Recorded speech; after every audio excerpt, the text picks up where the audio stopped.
कुछ ऐसे असामाजिक तत्व हैं जो स्कूल परिषद हो, कॉलेज हो, वहां उन लोगों का मिल रहना लगभग तय मानी जाती है। इसको रोकथाम लगाने के लिए तेज तराज एसडीपीओ जो हैं मौजूद हैं और इन्हीं के नेतृत्व में कुछ ऐसे लफुआ ब्रांड थे जो गार्जियन के काबू में नहीं रहते हैं और ऐसे ऐसे स्कूल परिषद में नजर आते रहते हैं। अब उनके पीछे की मंशा क्या है, कहीं ना कहीं मामला आगे भी बढ़ जाती है, लेकिन उसके पूर्व जो यहाँ के एचएम हैं वो कहीं ना कहीं उनका आशंका था कि इस तरह की गतिविधि आगे भी बढ़ सकती है, विवाद के कारण बन सकता है।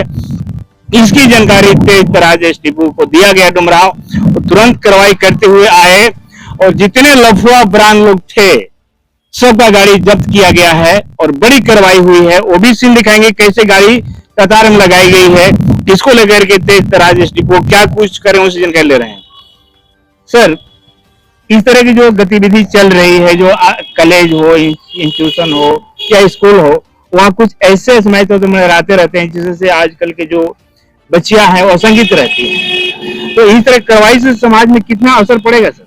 असर पड़ेगा, लोग इस पे ध्यान देंगे और बच्चे भी जो भटक गए थे सही रास्ते पे आएंगे। और उनसे मेरा आग्रह है बच्चों से कि ये पढ़ने लिखने का समय है, ये समय जब चला जाएगा दोबारा नहीं आएगा, इसका सदुपयोग करें और अपने भविष्य के निर्माण में इस समय को लगाएं। और इन बच्चों के गार्जियन से मेरा आग्रह है कि इन्हें जब तक लाइसेंस नहीं मिलती, ड्राइविंग लाइसेंस, इन्हें वाहन चलाने की अनुमति न दें या वाहन खरीद के न दें। यदि ऐसा किया जाता है तो यह एमबी एक्ट के धाराओं का उल्लंघन है और इसमें कठोर सजा एवं दंड का प्रावधान है और इसके जिम्मेदार गार्जियन भी होंगे।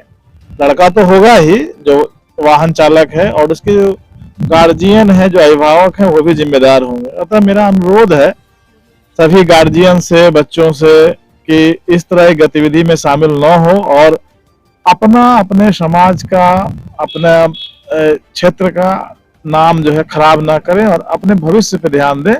और ये समय दोबारा लौट के नहीं आएगी, यह आपके जीवन के निर्माण का सबसे महत्वपूर्ण समय होता है।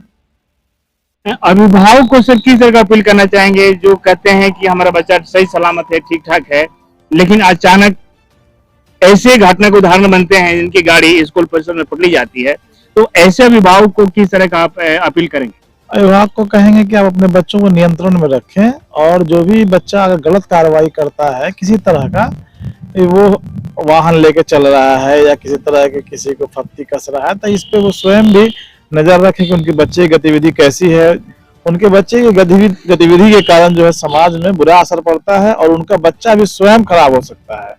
अतः ऐसी गतिविधियों पर अभिभावक नियंत्रण रखें और बच्चे भी इस पे ध्यान दें कि ये समय है, सदुपयोग करें इसका। जी, तो अभी आप सुन रहे थे तेज तराज जो एसडीपीओ हैं अशफाक अख्तर अंसारी साहब बता रहे हैं कि भविष्य के निर्माण के साथ साथ राष्ट्र का भी निर्माण करें, जिससे हमारा बिहार का नाम रोशन हो, लेकिन कई ऐसे गतिविधि में शामिल होकर के नहीं। अगर विधवाता है तो झलकना चाहिए, उसकी पहचान अलग होती है, लेकिन आपका बेटा और बेटी का पहचान कुछ ऐसी श्रेणी में चली जाती है जो कहीं ना कहीं पुलिस प्रशासन के टारगेट में है, ऐसे स्कूल के टारगेट में है। तो पीएम तक भी अपील करता है कि हर अभिभावक अपने बच्चों पर ध्यान दें, हर एक्टिविटी गतिविधि पर ध्यान दें कि हमारा बच्चा कहाँ जा रहा है। मोबाइल जांच करें, चेक करें कि रात में पढ़ता है कि मोबाइल पर कुछ और कुछ जो अभी गोपनीय चीजें नहीं हम कर सकते हैं। हर गतिविधि का वाच करें तो शायद बच्चा उनका आईपीएस आईएएस बन सकता है। फिलहाल इस खबरों के साथ बने रहें। पीएम तक के लिए मैं राम राय सिंह बक्सर।